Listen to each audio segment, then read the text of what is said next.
Zdarec, já jsem Filip, vítám vás zase u dalšího videa a dneska to bude takový menší informační video, takže jdeme na to. Ze všeho nejdřív, co vám chci říct, je, že jsem si udělal nový kanál.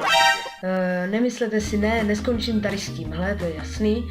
A na tenhle kanál budu natáčet taky, ale jak vidíte, nějak to moc nestíhám, takže videa moc nebudou často vycházet, nebo jako měly by, ale no uvidíme. Dál, tomu novému kanálu jmenuje se Game Bomb a pokud znáte vtipné videa z her, jako jsou třeba viny, faily nebo nějaký divné věci,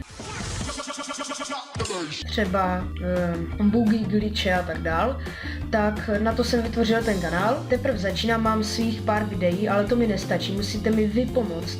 Musíte mi na můj e-mail toho kanálu, který máte dole v popisku videa, je to game.bomb@post.cz. Posílejte mi svoje videa, kde jsou různý viny, faily a tak dál, aby jsem to mohl sestříhat a můžete být ve videu, můžete být na tom kanále. Takže pokud najdu tu funkci nebo tu možnost, tak tady bude odkaz na ten kanál a tady bude odkaz na to první video, co tam mám. To je vlastně tam takový uvítací video, aby se diváci dozvěděli vlastně, abyste se dozvěděli, o co tam jde. Je to anglicky ten kanál, takže se moc nedivte. A to už je tak asi všechno. Ještě bych řekl, že na tenhle kanál bych mohl jako další video natočit nějaký tutoriál nebo Karel bota, tak můžete klidně sami vy do komentářů napsat, co chcete první. Tak to by bylo úplně všechno. Tak jo, já děkuji, že jste zhlídli tohle video, pokud se vám líbilo, dejte like,